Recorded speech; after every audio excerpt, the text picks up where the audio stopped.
Hey, what's going on, everybody? It's episode number 240 of the Audible Farm Podcast, and this episode is brought to you by the Fort Dodge Fine Arts Association.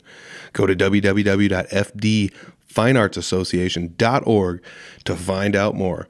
The Fort Dodge Fine Arts Association believes that all art should be accessible to everyone. What a great cause. You can see more about their cause on their website. Like I said, they have a great community calendar there. Over 60 things to do every month in Fort Dodge, related to basically anything that has anything to do with art. It's pretty cool. That's pretty cool. So if you guys want to check out more about Fort Dodge Fine Arts Association, find out how you can get involved, go to fdfineartsassociation.org. This episode, I'm sitting down with Reco Jolly Jr. and Coledon Bethel. That's right, it's Reco Jolly Jr. and the Good Times. They are on the podcast, and it's such a fun time sitting down talking with these guys. They're both pretty good at what they do, and it seems like they just kind of were goofing around and figured out they were kind of good at this. I don't know. Like, Reco, how'd you figure out you could sing? I don't know. I can just kind of imitate what people do. It's like, Coledon, like, how'd you know you were good at guitar? I don't know. I was playing guitar for someone and they were like, you're kind of good. And like, oh, okay. And then they just met each other and wham, here we go, off to the races. It's a fun story. I mean, we talk about all sorts of things. First times playing with other people, going to jam nights, first times playing live, different things they've learned over time playing, shows over the last year or so, open mic nights versus jam nights and all sorts of good stuff. This is a really fun episode. I hope you guys enjoy it. I'm sitting down with Reco Jolly Jr. and Coledon Bethel. That is Reco Jolly Jr. and the Good Times. It's the Audible Farm Podcast with your host, Peter Stockdale.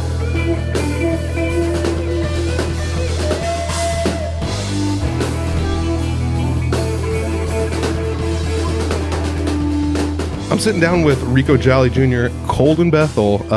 Coledon, you are the Good Times. Or are you guys collectively the Good Times? Collectively we're the Good Times, but he's called the Good Times because, I'm me, but then, yeah, so it's Reco Jolly Jr. and the Good Times, and that's you. You are the rest of the Good Times. Eventually it'll expand once we get a full band or something like that. Maybe someday. Yeah. So like, let's start out at the beginning. Like, each one of you guys probably has like a slightly different story, or maybe you don't. But like, what got you interested in music, Reco? I've always kind of been into it. I was in band through middle school a little bit. I played like 5th through 8th. I was top boner in my class. That's a trombone. Yeah, but yeah, no, I played trombone for about 3 years, and then I was like, sports, and I've always kind of been into it. I've always kind of sang my whole life. And did you ever do chorus or anything in school? No, I didn't. I thought it was pretty lame. Now that I look back at it, probably should have. Dude, I wonder how many people, because like I didn't sing well, and then they were basically like, "Can you not come sing in the chorus, please? Because you just suck like that bad." That's mean. You should have heard me. I was like basically the loudest person there and the worst. Like that's, and so they were like, "Hey, freaking tone it down a little bit." And I was just like, okay, I suck, I'm not going to do this. But then I kind of had the same attitude you did. It was almost like, if they don't want me, I don't want them, Exactly. Chorus is stupid. Now I'm like, man, I wish I would have stuck it out and learned how to actually sing, Yeah. But you're actually good at singing. So like, what got you started to sing? I had just kind of always been able to like imitate sounds a lot, and then eventually I started doing karaoke. I did karaoke at my mom's wedding reception. We did Something in the Orange. And I don't know if you know J.D. Rockefeller, but I know who he is. Yeah. He was like, you got to come to karaoke night. They do it on Thursdays in Eagles. And I went once, and then I kept going regularly. And then we would bring people back to my apartment that I had in Fort Dodge, and we would play songs and stuff like that. And they're like, you guys got to do something with this. Like, people will pay you to do this. I was like, I don't know about all that. And then we went to the open mics at Koozies. We did like 4 of those, and that's cool. I was sold after that. So what about you, Coledon? Like, what got you into music? Or like, have you always liked music? Or when did you start playing guitar? Or who was your inspiration? Yeah. What do we got? I always listen to music, but I think it's my brother really that got me into it. Like, I always followed his footsteps pretty much as far as music and video games and whatnot. Yeah. And he actually learned guitar when I was in high school, and then he bought me like $100 Fender. Yeah. And he just taught me like the basic chords. and then I just learned like the simple songs that you play, and then Wagon wheel. yeah, Wagon wheel, man. yeah. I never really like started getting into music until probably a few years ago. Started going to concerts, and like I went to Nashville for my 21st. Cool. And there was like live music everywhere. I'm like, this is awesome. Yeah. So then I started playing more guitar, and then met this guy, and just kind of Randomly in a basement one night. yeah. Nice. Yeah, we were at a buddy's basement party, and I brought a guitar and started strumming around, and just kind of went from there. So like you just like met through a mutual friend. You guys know each other before that at all, or no? No. Nope. We met 3 years ago now. Yeah. 3 years ago. I was working with a childhood friend of his at Menards, and he was like, "Hey, do you want to come to this party I got going?" I was like, "Yeah." And then we met one time, and then I was like, "Oh, they'll probably never invite me back." And then I ended up going back to his place for another basement party. We were just basement dwellers at the time. and that's we're in a basement right now. Yeah. That's when he whipped out the guitar, and we kind of hooked off of that one. Yeah. Nice. Yeah. That's super cool. I feel like that's a transition not many people get to make, even though they would really want to, is go from being the karaoke guy to I don't want to say like real music guy, because it's the same thing. Yeah. You're just the karaoke machine now. I guess so. Pretty much. I'm pointing at Coledon because he plays guitar, and Reco, you sing. Yeah. For people that don't know or haven't ever seen you guys, but like I do know, Reco, you like kind of play some guitar. Yeah, I play just a few songs here and there that I know by heart, really, that I can trust myself not messing up on. Yeah. Or else I want to try and keep getting in the habit, just getting used to playing behind a whole system and stuff like that. I'll tell you what, he's learned really fast, though. Like, oh, yeah. Crazy fast. I picked it up.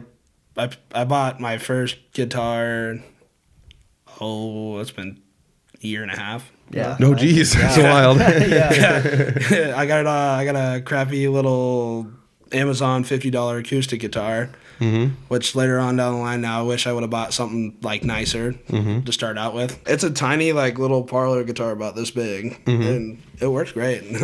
Dude, I think sometimes like this is old school podcast stuff, but I talked to Jeremy Ober once on a podcast. We were talking about like the thing about like when you're first starting out, usually you buy a cheap instrument because you don't really want to spend a whole lot of money on something if you don't know you're going to be good at it, you know? Yeah. But like a lot of times the cheap instruments, and I don't want to say they suck, but like it takes a little work to make them, to make them work. It's like you got to push down a little harder. The action's higher. You can't really adjust much. It's just kind of is what it is, which is kind of a detriment. But then like, I'm sure you find out by the time you get on a good instrument after playing that a whole bunch, you're like, oh, this is way easier. Yeah. It's like it like almost shoots you into another stratosphere. Things go smoother. I liken it to like getting your first car. Like everyone's first car for the most part was just like, that window doesn't work, and when you hit the locks, that one doesn't work, so you have to manually do it, and the seat will not slide forward or backwards even though it's electronic, and you can't adjust it it's like all this stuff. You have to put oil in all the time, and don't come to a full stop now. But then when you finally get a good car, you're like, oh, this is sweet. It's way better. Yeah, I could change oil normally in this thing. What are you talking about? My truck's still kind of that way. I got my back left window one day just stopped working. It was like, okay. Oh man, that's rough. I mean, I actually just helped my dad like change some stuff in his, so it actually like he had a window that was like that. It went down and just wouldn't go up, so we like took the door all apart and fixed it. And it's like you have to order parts and sit there with your window down for a few days, but it worked. Yeah. I mean, it's not quite the time you want to do it, but. So let's get back to you guys playing together. Like, so what was the first thing you guys played together? Like, the first time you guys met, did you play a song and sing together, or? No, I think he whipped it out. I wasn't too like ready to. I didn't know everybody too well, so I wasn't too ready just to like start bust out singing. Yeah, that would be kind of weird. But no, it was like a few other times. He started playing a lot of Zach Bryan. That's where we were pretty heavy into, and I think it was like third or fourth time I've been in his basement, and I was like, it'd be fine by dusk. Yeah, and he just looked at me. I was like, yeah. We kind of went after it then, and we just started. It was kind of like our party trick. We would go to a bar, bring a bunch of random people back. There's been several strangers that probably watched me and him played like little shows in my living room. Yeah, I think I remember the first time it was at your apartment in Fort Dodge after the bars, and I think think that might have been the first time we played in front of anybody. It was something in the Orange. Yeah, we were In your spare bedroom, I think. Yeah, we were in my spare bedroom. We had these two ladies back in there, and they were like, "This is probably like the best thing I've ever seen." And I'm like, "You're just being nice." Little do they know you're superstars now. No, I'm just kidding. Kind of. Well, I mean, it's weird when you like you had mentioned it's the funniest thing about singing for me was just because like I can sort of do it a little bit. I'm like never gonna record I've heard anything. you do some backing tracks. It works. I sound good next to somebody usually. You know, if it's just me, it's like ooh. That's how I am. I can't sing, and like if I'm singing along with him, like I sound a little bit better. But Yeah, it's weird. Like I mean, maybe you'll resonate with me on this, but like. You would mention it when you first want to sing in front of people. You're like, I don't want to just like bust out singing. It's weird. Yeah, and it's like what's this guy doing? Yeah, and it is weird. Like because like before, it's like socially acceptable and everybody knows that like you're a musician and you sing. Yeah. It's like you have to start somewhere though. But it's like, but that's like same thing. I mean, I'm pointing at Coledon. Sure. You like Coledon. You totally understand me. Like I'm like. Yeah. I'm still that way. I'm just like, if somebody put a microphone, it's like, yeah, you just sing a song. It's like, how about no? Like I New tried Year's, to do that to him New all Year's the time. Eve, people are like, "Dude, how much do we need to pay you to go up there and sing a song yourself?" I'm like, I don't think I can do it. I think that auction got up to like $500 that night. No, it wasn't that high. I was like, some guy's like, yeah, I got 200 right here. That'll if he goes up there and sings it. It was it was a Wheeler Walker song they wanted him to sing. Oh, hilarious! Oh, there is no way I was gonna do it. Yeah, yeah. I will sing a Wheeler Walker song if everybody puts their phones away. Nobody needs to record this. Everything he says is probably he's a problem child for sure. Wouldn't look good on a job application. Yeah, he's got a song specifically about not liking his job. Yeah. Look it up, everybody. No, it's hilarious though. Like it's, when you're first time singing, it's always super weird, and it makes me think about like like I've sang at jam nights and things like that, and done like I mean, I've gone to jam nights. I usually only have like 2 or 3 songs I will ever play and sing because they're just like my songs, And there a couple of them are usually songs that everyone else does too, and so that leaves me with slim pickings if I ever get the opportunity. Right. And then I've sang at jam nights, and I've talked about this on like an old podcast, but like I remember being like just heckled to hell by like a drunk person, and I was just like so bent out of shape about it. You just like tip the microphone over basically, and you're like, I'm done. Whatever, I'm out of here. Never singing again, And then I don't know.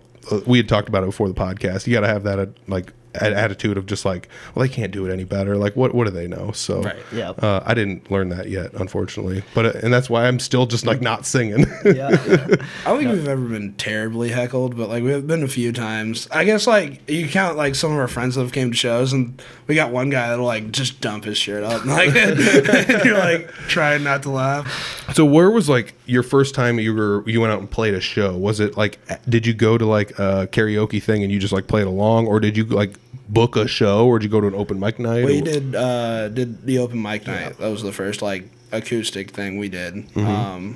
It was where was that at? That was Koozies. Koozies. Jeremy was running it. Oh yeah, which is it's Old Goodies now, I guess. Yeah, Old Goodies is Koozies used to be, but and then he's like, yeah, just keep coming. We kept going, and then it was like the first or second one we did. Jesse showed up, and he did a couple, and then he watched us do a couple, and we were like, this is all we got, and he's like, oh, you got another one, you can do it, and then we're just like winging stuff up there. It got pretty fun by the end of the night, and then he asked us like a week later if we wanted to open up for him, and that's when we opened for him in Rails.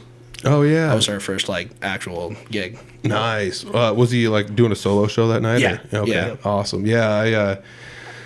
I don't know. I've played a lot of shows with Jesse, and that's actually like how I met you guys, was playing a show with Jesse. And that was the first time I'd ever seen you. Was that at Guthrie? Yes. Yep. Yes. Yes. Not a very good first impression on my part. That's all right. I've seen you since then. But but at the same time, like I've seen you at Rails. Like we've played a show there, I think, and you guys went up and played, or maybe like you played during like Clint playing or something. You were up there. We opened for Clint one time at Rails, and then it was a Saturday.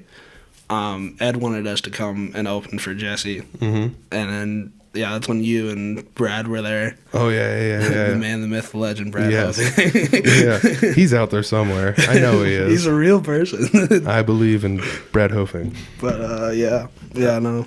So like, where was the first time you guys said you? Oh, it was at Guthrie's. Guthrie. Yeah, yeah. So that show was pretty cool. It was kind of a weird one. Like, I'm sure, like, I don't know. It's hard to describe this, and I don't want to like talk down about how the show went, but like, when you go to like shows like that, it's like I'm playing a county fair in front of a grandstand. Like, this is going to be freaking sweet. Yeah. But you also have to understand that like there's other stuff going on at the fair, and some of it is like more important than you. And I always forget that, like, going into some shows, I'm just like, yeah, this is gonna be so freaking awesome. Wild. And it's not that it wasn't awesome. There were people there, but it wasn't like there was like 500 people there. Like I thought it was gonna be. There was like a bunch of people off by like the concession stand over there. That's like I remember, like there was a bunch of people there. They just didn't really come around towards like till the end there. But yeah, and that was like the weirdest part was like we were basically down to the last like half hour and overcome like 80 people, and it's like, where have you guys been? And even then they still like stood kind of off to the entrance side. It's like you just, I don't know. They just had to be something had to be close to the beer. I don't know what it was, but they just they appeared when I got up there. I remember because we did Hurricane all together. It was like the first time I ever got up there and sang with you guys. Yeah, they just like all appeared, and I was like, "Oh, great!" Was that weird? Like just going up there and like singing with Jesse, or?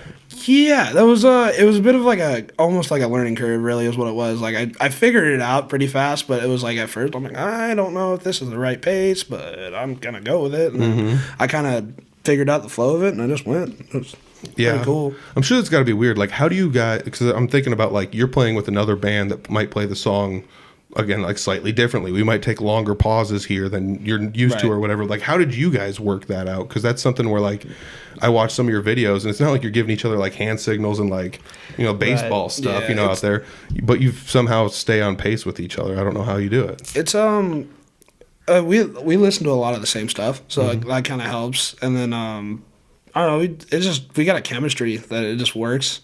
I'll shoot him a look and he kind of just knows what's going on, which is really nice to have. And I think other than that, I don't know how to explain it. We just kind of a lot of practice. Yeah, a lot of practice. Do them over and over, and I mean, again, Coledon, you play guitar and Reco sings, so that's like, again, if people like missed it in the beginning, that's why I'm like, I don't want to say like weirded out by it, but it's just like, how do you do that? You know, it can be tough sometimes. A lot of times we're just kind of winging it, but like, there's a lot of times we just like I'll miss something and he'll just know, and then just keep going through the progression, and I'll just come back in on the one part, and it works out. I guess we got told never stop the show, you know, like it's kind of one of those things.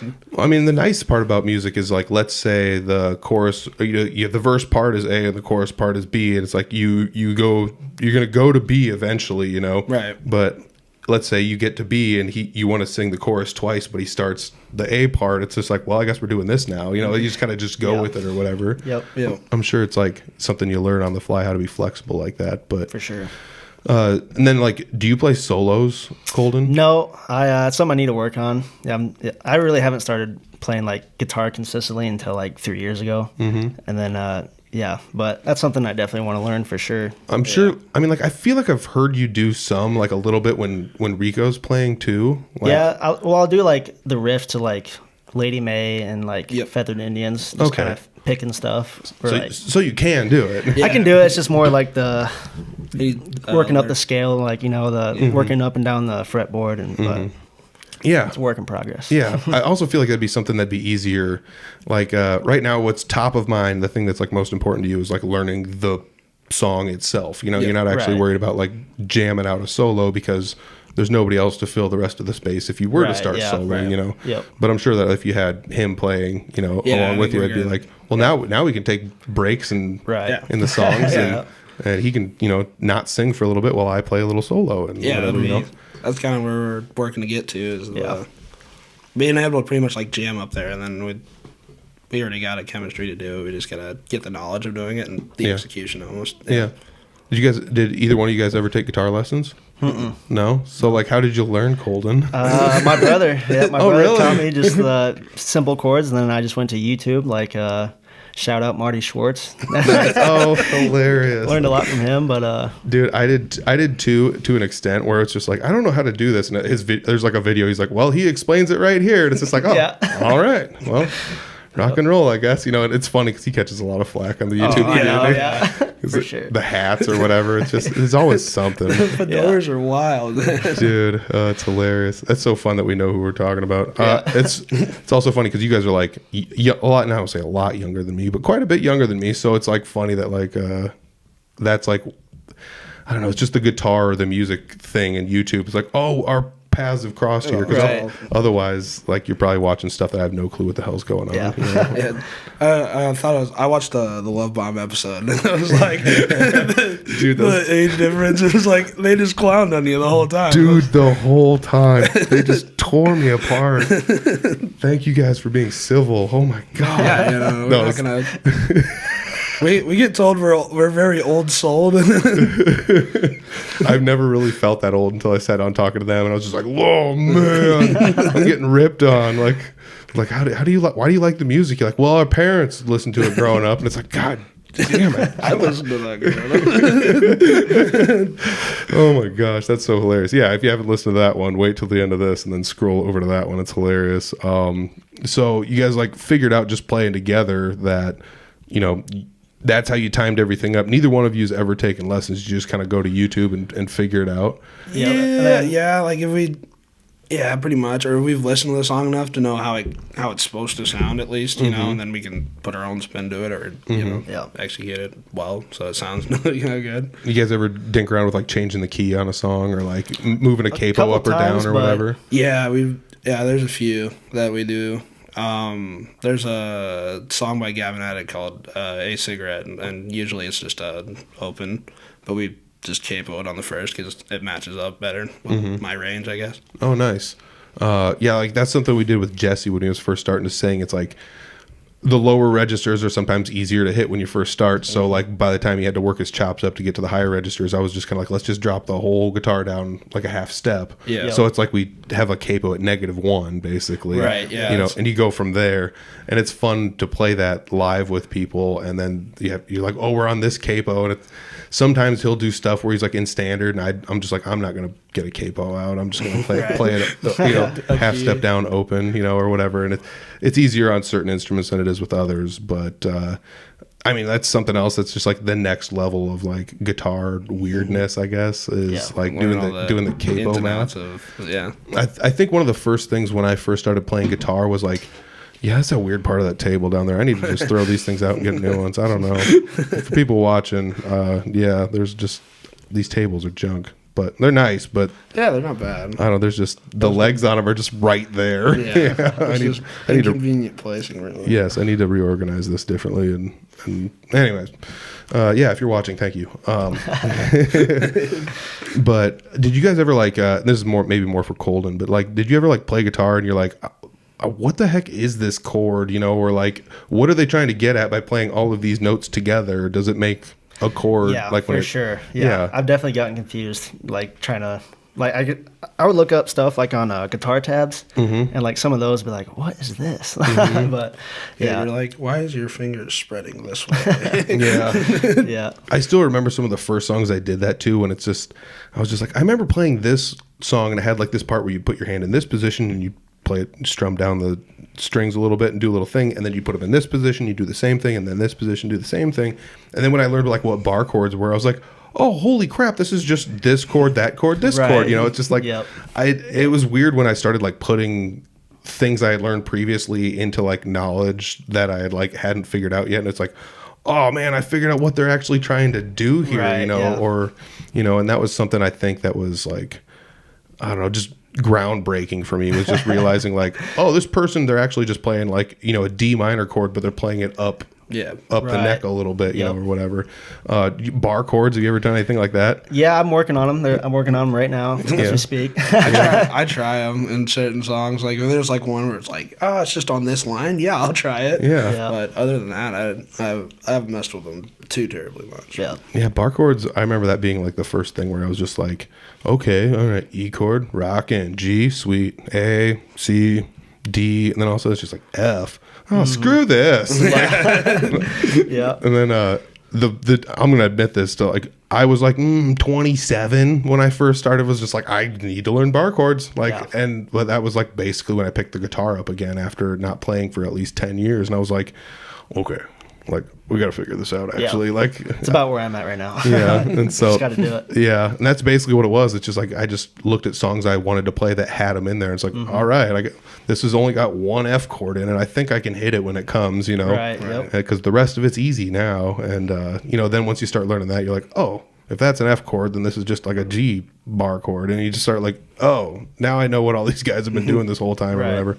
I also used to do like the whole, if you really want to cheat, you can just play like a power chord, like a, rock chord. Yep. And then you're missing a lot of the fancy bits, but it's still kind of. It kind of looks like a bar chord when you're like going for it. It's just that finger's raised a little bit more than the other. Exactly. Yeah. I still do like the cheater F or whatever they call it. do. It's like the 4 fingers or whatever. I'm not barring it, but I mean. Yep. Well, I mean, that's a fine F to me. I know a lot of people that play that, I was going to say, it's right there by the sea. It's right there. Yeah. I mean, but that was also another learning curve, was like that cheater F is like, I also was like, this isn't any easier because I have to push 2 strings at once with 1 finger, you know? Yep. Which, like, at one point in time in my life, I was like, how does people do? Somebody did this, so like I have to be able to do, like, Everybody's human, man. I don't remember what the comedian was. I'm gonna have to look it up. It might be Sebastian Maniscalco. I'm not 100% sure. It might be Pete Corielli. It's somebody. But I listen to their podcasts. That's one of those guys maybe. But anyways, long story short, it was like the guitar, like if somebody gave you a guitar right now and was just like, here you go, and nobody had ever played one before, you'd be like, what the fuck is this? Yeah. Nobody can play this. This doesn't seem right. There's 6 strings. I only have 5 fingers. And what's the weird part about this? It should be a C, but it goes to a B. What's this like half step off note on here? Like I don't know. That took me forever to finally just be like, it's just ignore it, just go with it. Yeah, it's the way it is. Like people have been playing this instrument forever. You'll figure it out. Right. It's time tested. Yeah, exactly. Stayed tried and true. Oh my gosh! But then that's the other thing is like innovation is something people do with guitars. It's like super weird too. Yep.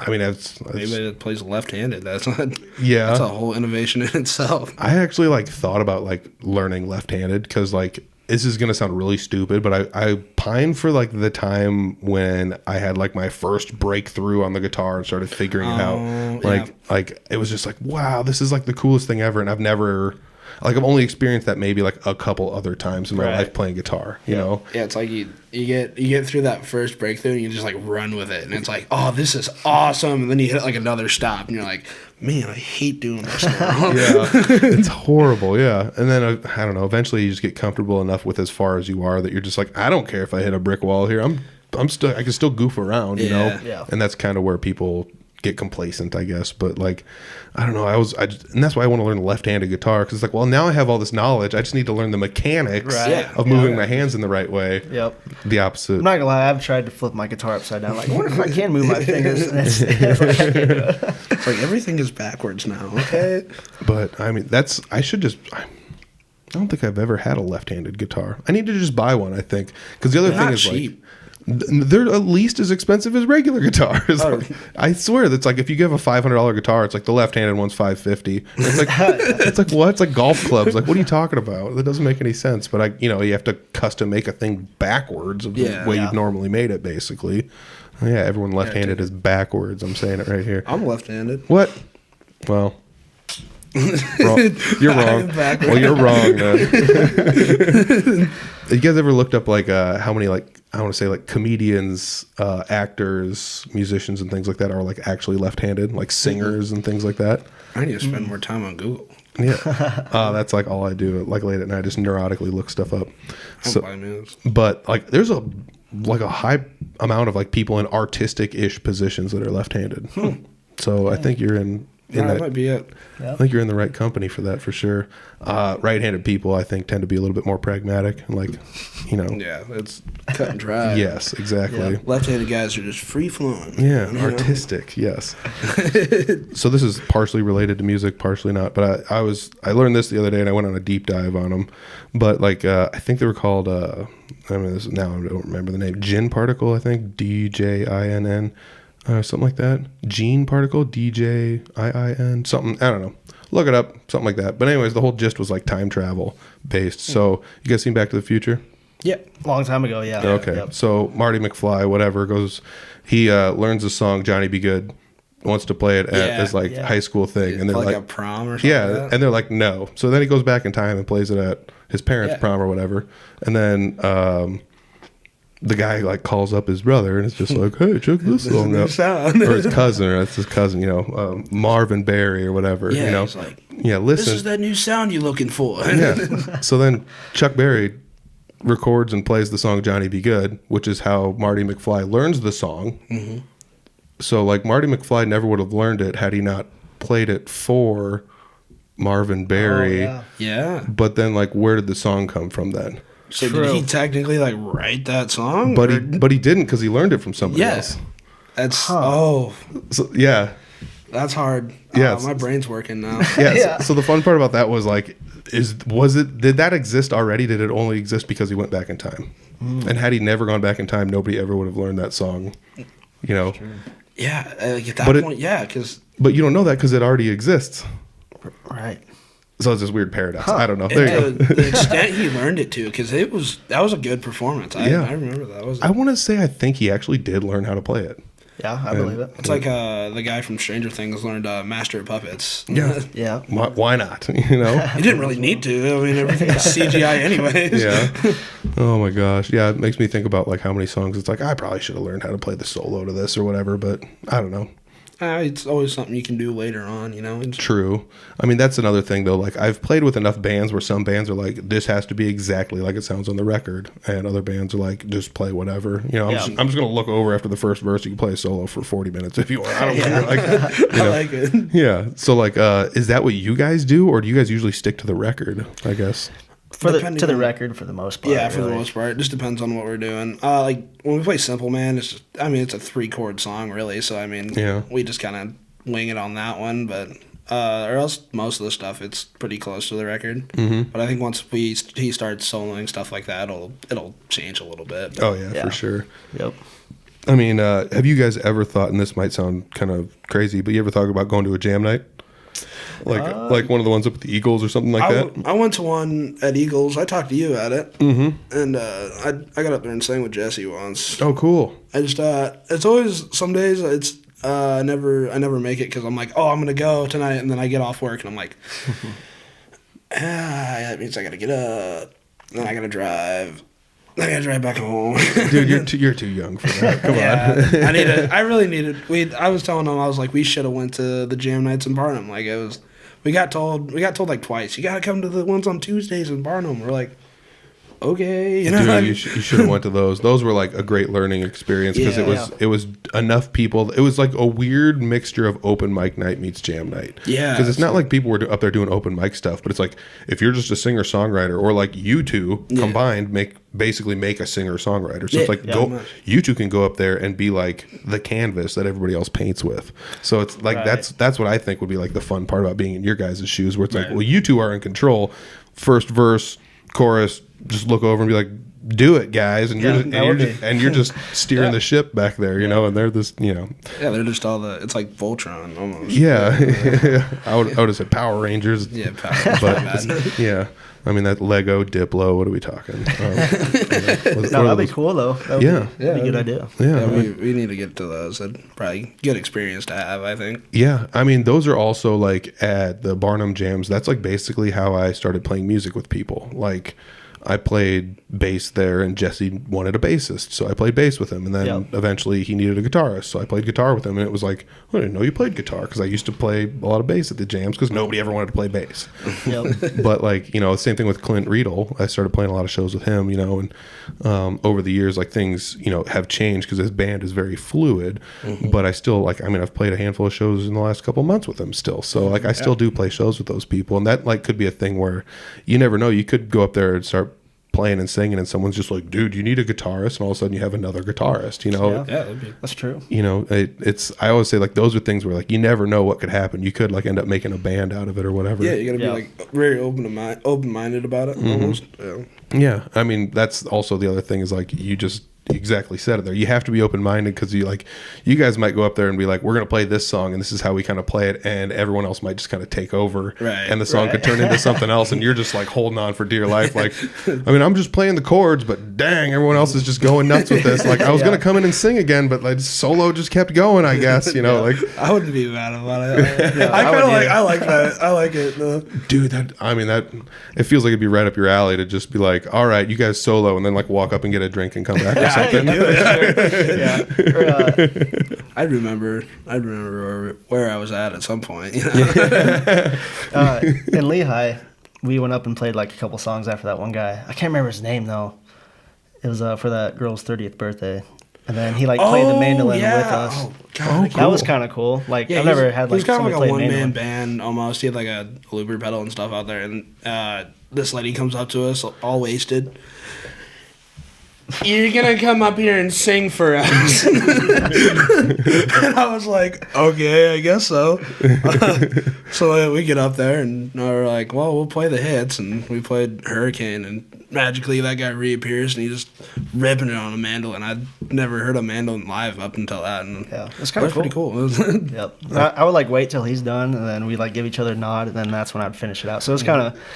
That was my first taste in like playing with somebody, I guess. Yeah, it's always fun. It's one of those things where a lot of times, like if we're just basement rocking, because I mean, you guys are sitting in the basement that I rocked in for a long time, and you just look down and you play guitar the whole time, and you're just like, all right, cool. Then when you play with other people, like, oh, I gotta look around and be like, so who's directing traffic here? And you're like looking at the guy like, is he done? And he's like, oh, he made eye contact. I think he's done with the solo. And you're like, look back, like, we're going now. And it's this weird thing that like you don't really realize what's going on until you're like on stage. But like I still remember going to my first jams, and like when someone makes eye contact with you, you're just like, oh, does this mean I have to play now? Like, what do we do? Is this what's changing? Are we going to the A part or the B part? Like, what are we doing?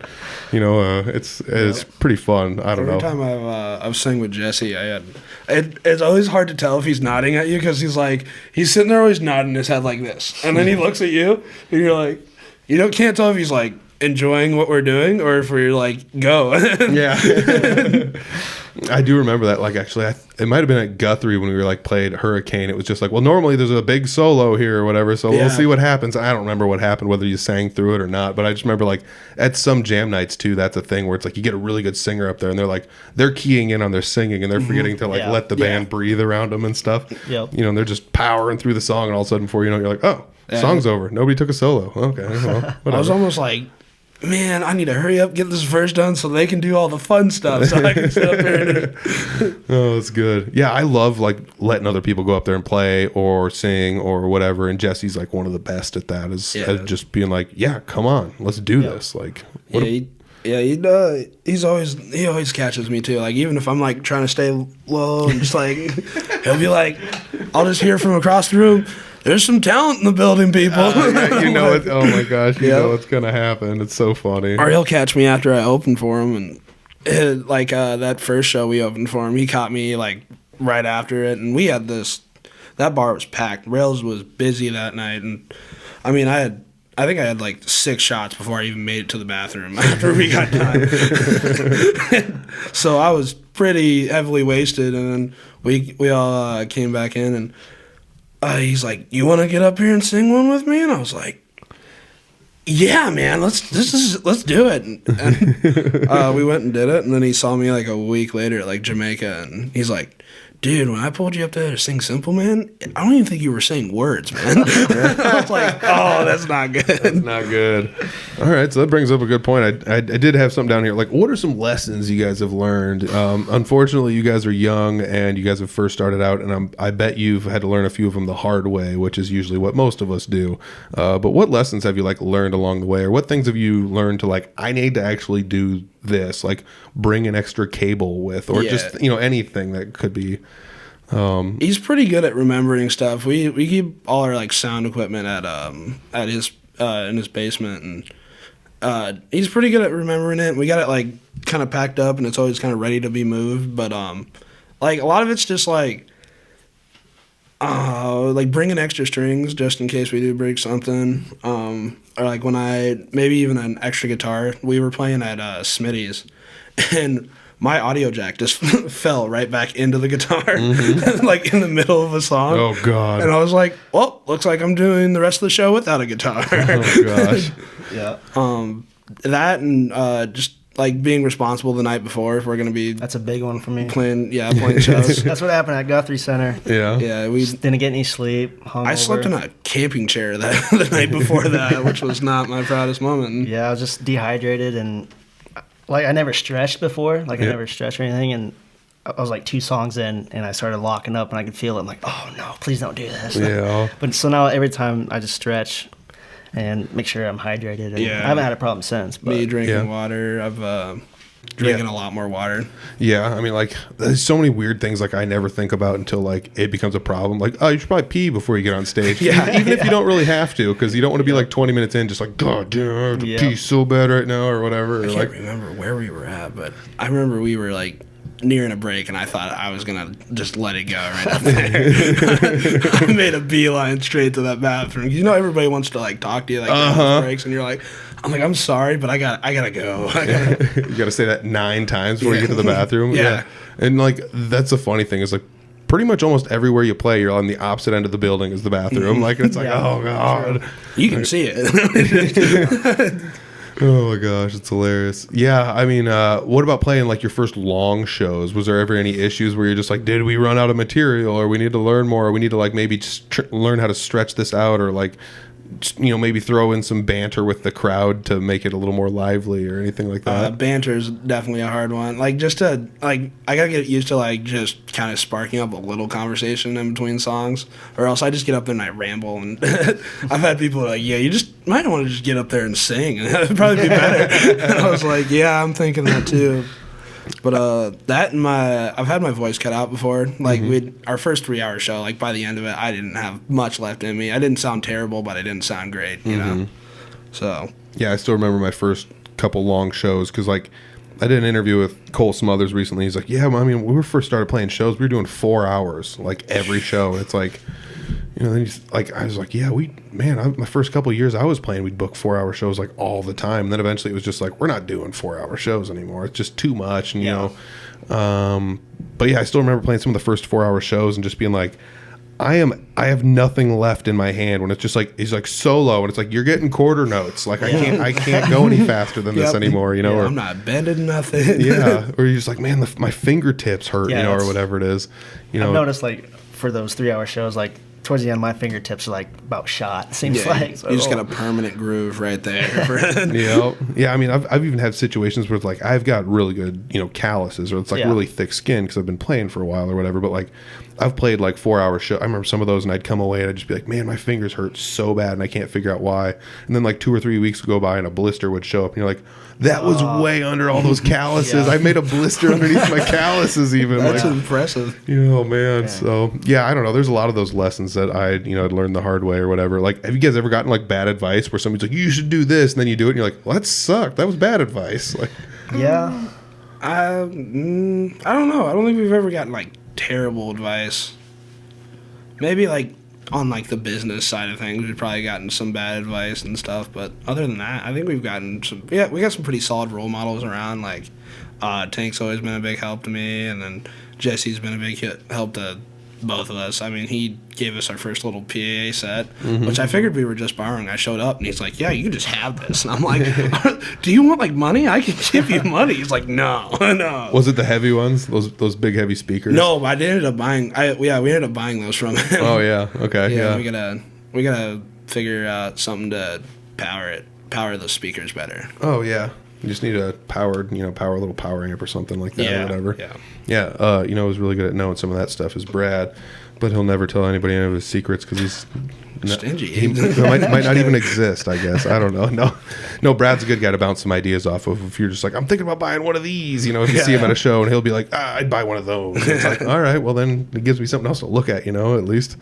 But yeah, that's something else like gear. Like you mentioned, like you bought your first guitar. It was like, I probably should have bought something a little nicer than this, but you still have the sentimental attachment to it. Did you guys ever make any mistakes like that with gear? Like I still remember like one of the first guitars I bought, like it was probably like the third or fourth guitar I bought. I was like, hell yeah, this thing's sweet, and I just never ever played it. And I'm like, it's like I don't like the way this sounds. It just looked neat to me, and I bought it, or whatever. The acoustic I play all the time. I'm not like I've never been a fan of the way it sounds. Like ever. I don't think it sounds bad. I like it. I don't know, but it's just not my thing, and I just never went and bought a new one because it just I don't know. It works, so I use it. Yep. I bought that. I bought a Gresh like Jim Dandy parlor guitar off of Facebook, and I didn't I bought it, and the guy wouldn't even let me like inside to like play it. He was just like, here it is in the middle of like freezing rain. Here, you can play it if you want. And I was like, it looks good, and everything looked fine. And then I like looked at the action when I got home, and it was like a 1/4 inch under there, and I was like, oh no. And then there's like a split in the headstock. Classic. I ended up selling it back to the guy. Really? Yeah, for more. So it worked out. That's hilarious. I've actually run into that once where I bought a thing from a guy, sold it back to him, then bought it back from him after I sold it. Really? Yeah. You're like, wait. It's hilarious though. He just like randomly hits me up. I don't know how he still had my number, but he's like, hey, you remember me? Like, I bought this thingy from you after you bought it from me. I was like, yeah. He's like, I actually don't want this anymore. I was like, I'll take it. Like, just, I don't know. Meet me in the middle somewhere, and I'll buy it from you. So it's a weird dynamic in business. I've never. Once I like sell something, it's gone. Like I've never like thought, oh, let me buy that back. So you never had seller's remorse then? Not really, no. Yeah, or buyer's remorse, really. I've definitely had buyer's remorse. I bought a mini bike for like $500, and I barely even looked at it. I just wanted one so bad, and then I got it home, and I was like, man, I'm only gonna use this like here and there. I really don't need it. Now it's sitting in my garage just collecting dust. You'll find like the perfect application for it. You'll use it in a music video or something. That would be awesome. Yeah, dude. Actually, hell yeah, it would. Yeah, we need to get going on our writing, dude. I know. Yep. Yeah, is that something you guys have ever tried? You ever tried to like write something or? Yeah, we've tried to write a couple things here and there. We've been really just working on all the covers, but we need to at some point switch our focus, and because I want to get like something out within like the next year or two, just to have at least one song. Yeah, I've written like 2 songs so far, but it's just more like putting the music to it, like what I want to have it sound like. I guess that's kind of the hard part for me, but yes, yeah. I feel like that's the hardest part for a lot of people, because we all, like a lot of musicians, it's like, well, I listen to so much music and I kind of play this thing and I'm kind of in control of it, but I wished it sounded like this and I can't get it out. Yeah, right, and I take it out and put it there. But. Yeah, and I'm always stuck in that thing, but it's like it's such a weird thing, because like eventually when I learned how to like, oh, this is how you actually play in like a key, or these are the scales you could use, and then you start playing stuff and you're like, it sounds sweet, but it still doesn't quite sound like what is in my head. Right. How do I meet in the middle somewhere? And I got close, but I think some of what I was asking was, it was just like, how come this car doesn't fly? And it's like, it's because it's a car. It's like, well, I've made all these adjustments and souped it up, and it's like, it won't fly. It doesn't have wings, like, and that's where my brain is, in this like fly mode, but like my abilities are still stuck in car mode, or whatever. Yeah.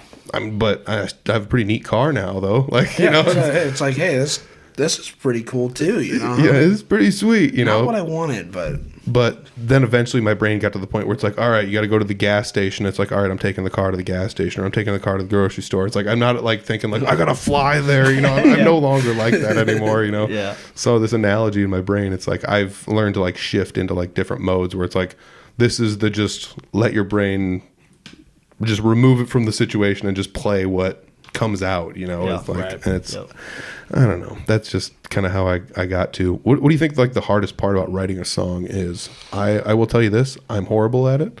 Most of the time when I write lyrics, I'm like, this is embarrassing. And then when I play music, I'm like, nobody will like this. Right. So I have this weird like low self-esteem thing. But like, what do you guys think is the biggest barrier of entry for writing music?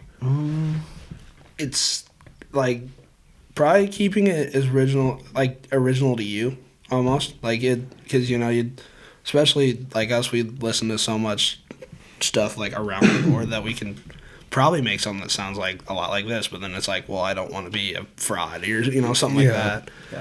Or that, or just getting it to sound the way you want it to, or just even what to write about. True. I mean, you guys are young enough. You guys already told me enough fun stories. You could write a handful of songs. Yeah, so that's what we need to. Yeah, we're building up the experiences to eventually just put out an album one day. There you go. Yeah. I guess like the two that I wrote for them, I mean, they're not like finished, I guess, but they're like for the most part that you can make it into a song. But like when I came up with the idea, like I had it done in probably an hour or two, and that happened with both of those. And I was like, so I don't know. I guess it just happens when it happens. I don't know. It's weird. Yeah. Yeah. The ideas pop up in your head like at the worst times, and then you don't remember it later if you can't like write it down. That's a big one, too. 100%. It's a big one. You're basically speaking of like what people call the muse. This is like this inspiration, this thing that like you have, your body is this vessel for these ideas to come out, and you're doing yourself an injustice not letting them out, and you've like concentrated on two of them and got them to come out, you know? Right, exactly. But like you guys are also talking about those times where it's like I'm driving down the road and I'm like, like, well, that actually sounds kind of neat in my head. I wish, and then you're like, what do? I don't have a good, I am driving. I don't have a guitar, you know, or whatever. Yeah. Believe it or not, I had like somebody was just like, well, I just get my phone out and hit the voice memo and I just mumble the crap into there. And then if it sounds good later, then it's like, oh, there you go. Whether or not it's lyrics or like part of a song or something like that. That's actually a good idea, because I think like even when I write it down, sometimes I lose it because I want it like made sense in my head the way it sounded, but then like I put it on on paper and I'm like, how did that go again? Yeah, like, you know. So that's like the tough part where you're like, I have this, I'm playing the thingy and it sounds good and I know it and I'll remember it forever. Like you said, you come back and it's like, well, I wrote the chords down, but it doesn't sound the same now. You know, you need to get it down. And that's the thing is we think we're like, oh, I wrote this, I'll remember it forever. But at the same time, like you're actually not going to, because the first time you ever heard a song, did you remember it forever? Like, no, there's intricacies you missed. Yeah. There's things where you're just like, oh, I thought I knew how this went and it actually didn't go that way or whatever. You miss things. Right. So you always kind of have to do that.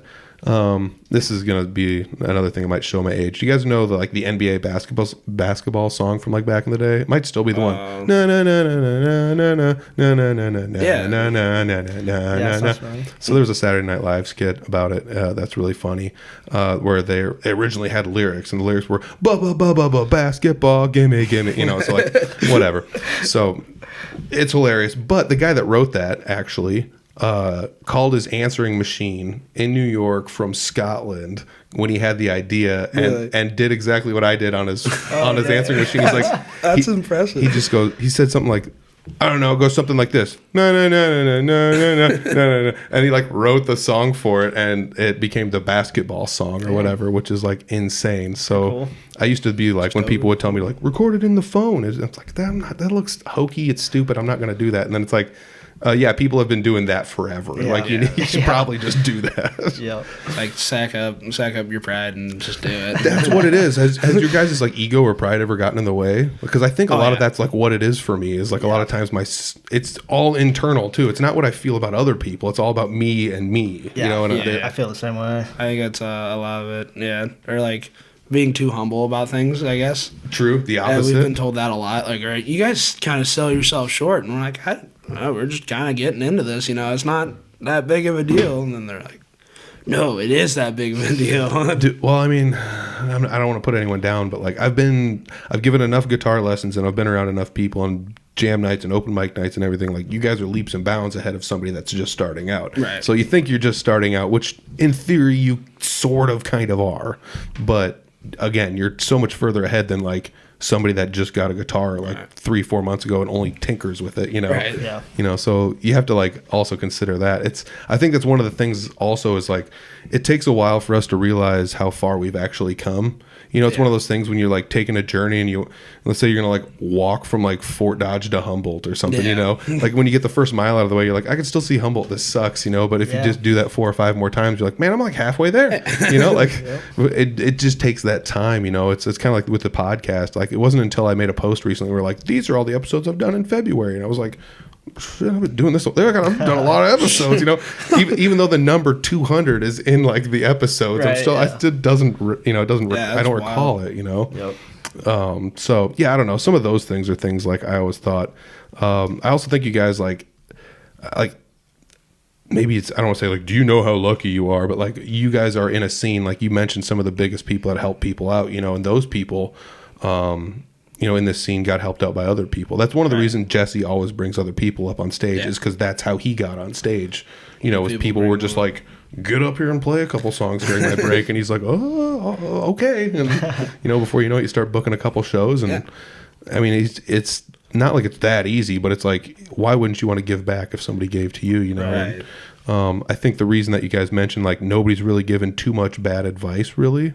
I mean, that sometimes there is, you know, but like nobody's really given bad advice because a lot of us want other people to do good in the music scene. You know, it's been good to us, and why wouldn't we want it to be good to the next generation? You know, it makes it fun. It makes it like a big family almost. Is what it feels like. Or like I got guys that I hadn't met yet, but like I'd seen them at like a jam night, and I'm like, this guy's been around, dude. You just kind of came out of nowhere, didn't you? I was like, yeah, man, I've watched you several times. I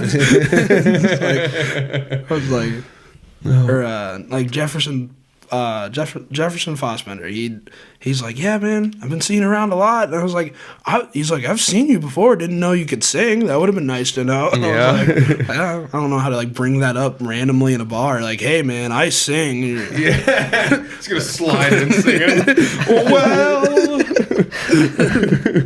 it's like somebody throws you like a top hat and a cane, and you start dancing. Like, what am I supposed to do here? Full musical number. No, I think you mentioned it though. Like, none of us are really like, we all give each other good advice. I don't think anybody's really competing is the thing. Not really. And I think the reason that is like, and it didn't hit me until I recently, like, I don't know if it hasn't come out yet by the time we're recording this, but like I recorded an episode with the guys from Marbin, which is like a jazz band from Chicago. And they had mentioned something where like, nobody's really like competing with each other anymore too much. More or less, we're competing with literally everything else. I mean, we are competing with each other, but you're also competing like, if you put music on streaming services, guess what? You're competing with the Beatles and John Denver and like whatever else, you know? Right. You're competing with Metallica. Good luck, you know? And it's, guess what? If you're playing a show Friday night, you're competing with Netflix. Yeah. And you're competing with the UFC and NFL football on Sunday. I mean, you're competing with everything. Yeah. Do like shows during the week. Well, people got to work the next day. You're competing with that. Like, So it's one of those things, or like if you're like, well, this show is at, restaurant X, or like, whatever Y, like establishment. It's like, well, people have to spend money to come into this thing. It's like, technically it's free, but it's not really free. So there's these weird things that you're like actually competing with, whether or not it's economics or what, but like, I don't know. I think that's the reason why a lot of us like now, like, I don't know if it's a DIY community or if it's a thing where we all just kind of like started locking arms together. Cause it's like, well, there's no reason to like fight each other. Cause like we as a collective unit are, we should, not like we're fighting, but like we are the ones that have to compete against this stuff, why would we want to just all of a sudden start competing and fighting with each other? Well, it kind of helps though. Like, cause I mean, it like, that everybody works well together, it creates different opportunities for everything for, this guy. Like, if this guy does this, and, it might help this guy do that. And, or, like Jesse having us open for us, or for him, was like, I mean, we did that, and we didn't think, oh, we're just going to we're just going to do this, and then maybe we'll get another one somewhere, close to where we know, like a month or so down the road. And it was like, next week, hey, do you want to play the Larimar? Freaking sweet. I think it was that Sunday after we played. Yeah, I get a text like, hey, do you guys want to play after the comedy show at the Larimar? That was weird. That's awesome. Yeah. Like, packed bar for rails, wasn't nervous at all. Get up on the stage after 2 comedians at Larimar. I was like, I had to pee. Yeah. Oh, I love it. That was cool though. That was pretty badass. We played there twice now, I think. That's awesome. Yeah, it's super cool to be able to play some of those places. I was like in my 30s when I was just like, man, it'd be really cool to play Shiny Top someday, And then you finally do play Shiny Top. You're like, sweet, Like next I hope they ask me to play at Sneakers. And it'd be so sweet to play that Sneakers show someday. And then you play it, you're like, awesome, And then all of a sudden you're just like, man, hopefully there's a time Jesse brings me along to Taft, and then you go to Taft and Clear Lake, and you're like, oh, freaking sweet, I played in Clear Lake, everybody, And the Larimar was one of those. We just recently played a show there. I was like, yeah, I've seen that. Check. Like, this is awesome. Yeah, it's a lot of history. You can just feel it in there. I mean, Johnny Cash, Jimi Hendrix, Buddy Holly, Richie Valens, all those guys. Like, how many people can actually say that? They're like, oh, I played on the same stage that Johnny Cash played. Yeah. It's pretty freaking awesome. I've played a few places like that where it's like, what am I doing here? I mean, like, it's weird. I don't ever have imposter syndrome when I'm playing because I have that weird confidence thing where it's like, you get up here and do it better. Nobody in here can even play the guitar. But at the same time, like, I just like have a moment like sometimes where I'm like, I don't know if I belong here, guys. Like, but you're like, I do. I'm playing the show. Here we go. I'm here. Yeah, they wouldn't have invited me along if I didn't. So. Like one of those was like the Valor Ballroom in Des Moines. Like I booked a show with like a punk band down there, and it was like we played 2 hours. There was another band that played 2 hours, which 2 hours of punk music is like I bet intense. it's a bit much. It's a bit much. I'm trying to with the how you people. Dude, yeah, it's like, well, we're playing punk songs, so it's like 2 hours punk music. Okay, we played 87 songs because that's all punk songs are 2 minutes long, and it's like, okay, sweet, But that was like one where it's like, I'm playing at the Valor Ballroom and I'm on the stage where it's like, I've seen like 50 concerts here or whatever, okay. Yeah, we were just there this last weekend. We went and seen Paul Cawthon. I don't know if you've ever heard the song that's like, cocaine, country dancing to you. He's got like a country funk. It's kind of. And he sounds exactly like Johnny Cash. It's like uncanny. Yeah, never heard it. Yeah, he's a good guy to look up. It's pretty cool. It's different. It's different than anything else, really. This guitarist has the most badass mustache I've ever seen in my life. Sweet. It's like just like it's one of those ones that like swirl like this, but it's like thick and covers his mouth. He's got to get like a guard on his glasses so when he drinks his milk, it doesn't get stuck up there. Those are actually a thing. You should look those up. Holy crap, we've been going for an hour, guys. This is nice. This is a good convo. I was just like, how much time we got in here? This is crazy. So we went over a handful of things here. I mean, these are the best episodes, honestly. Just nice rambly convos. But like we talk about like you guys, kind of where you're from, how you guys met, how you got to where you are today, and I gotta ask, like, what's up with no Facebook page yet? You guys would be just crushing it. That's on me. He runs the Instagram. I need to start a Facebook page. I'm terrible about social media. I try to promote as much as I can through like my own Facebook page, but I need to go through and actually make one. Yeah. So yeah, that's on me. I think we'll get it done here soon. You say you have an Instagram though? Yeah, which it turns out you could put like Instagram posts onto Facebook too, like the same ones. So or flip-flop it back. Yeah.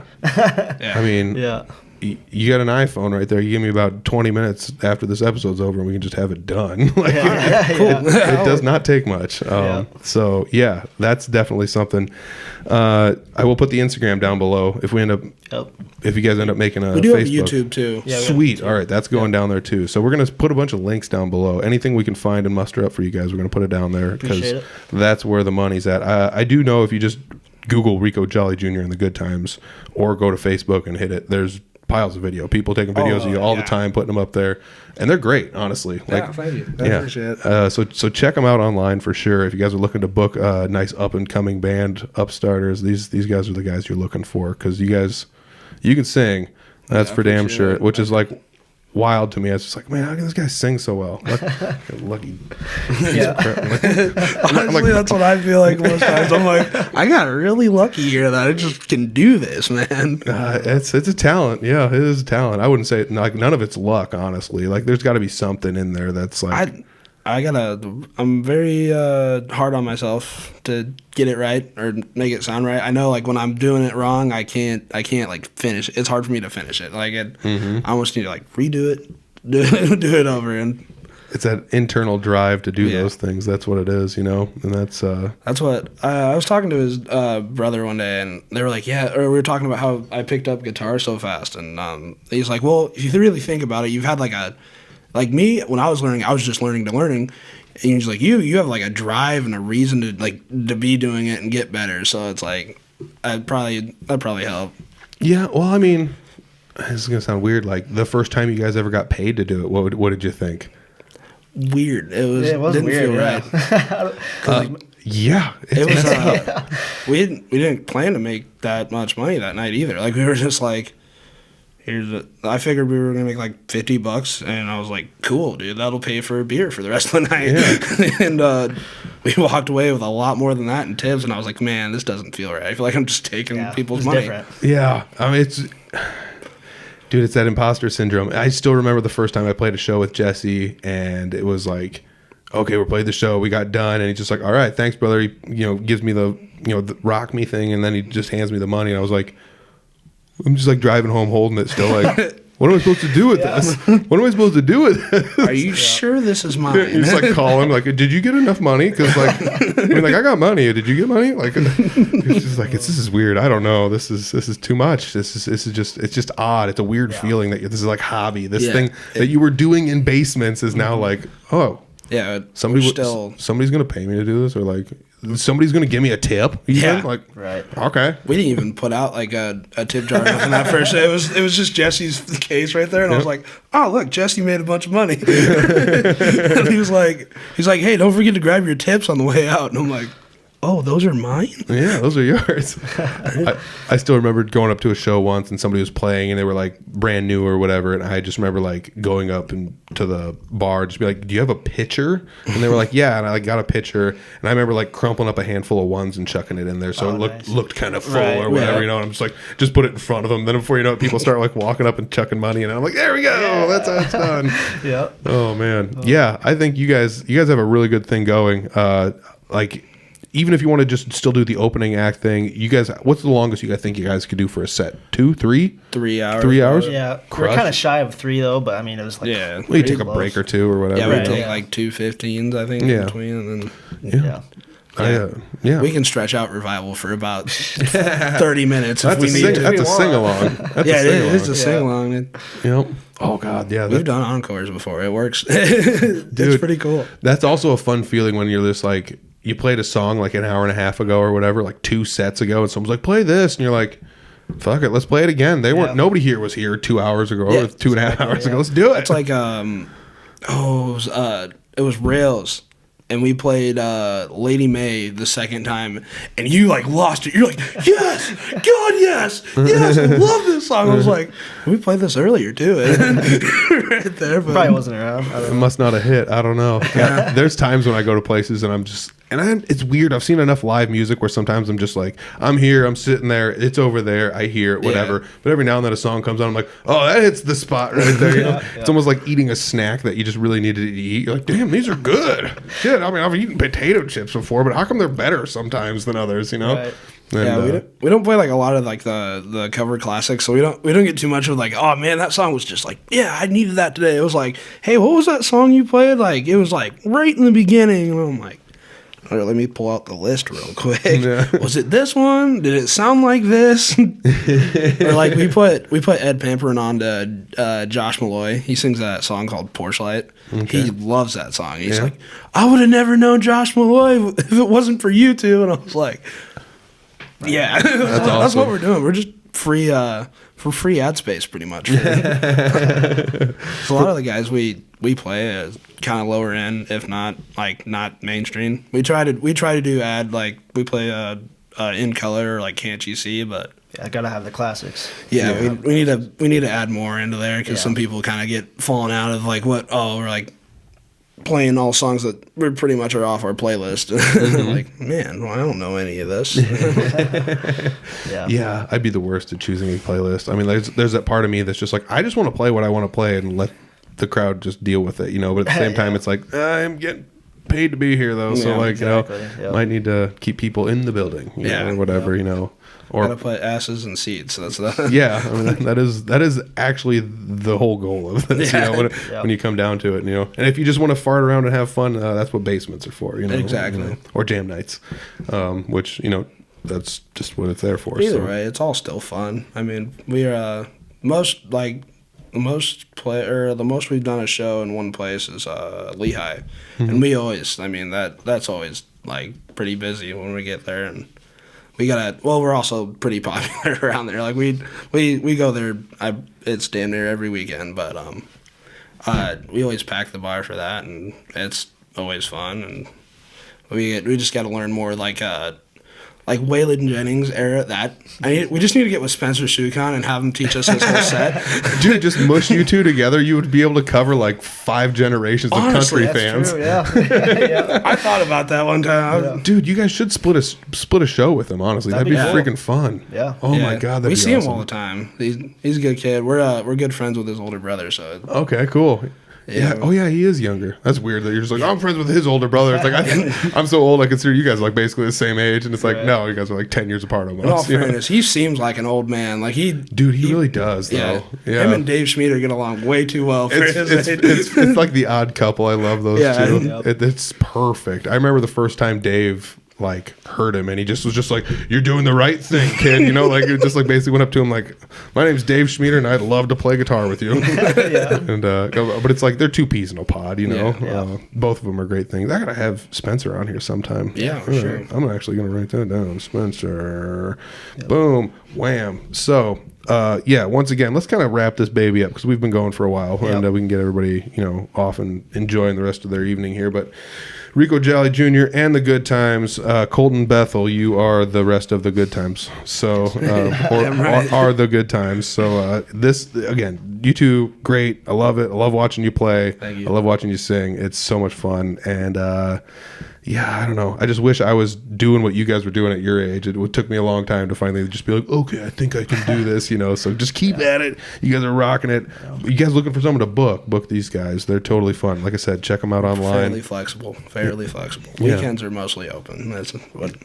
During the week, it's iffy because he works nights. So. Oh yeah. Oh, rough. Only till 9, but still. Only till 9. Screw that. I've done enough of that in my life. Oof. Yeah. Oh, man. So, check out all the links down below that I can find for them. And, that's pretty much it. Thanks, guys, for joining me. Thanks for having us. Appreciate it. Absolutely.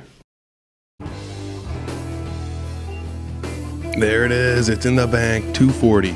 Episode 240. Man, I've been doing a lot of these. I'm so glad people are still joining on the podcast. People are still listening. New people on the podcast. Both of these guys, first time on the podcast. That's pretty cool. If you haven't seen them live, go check them out.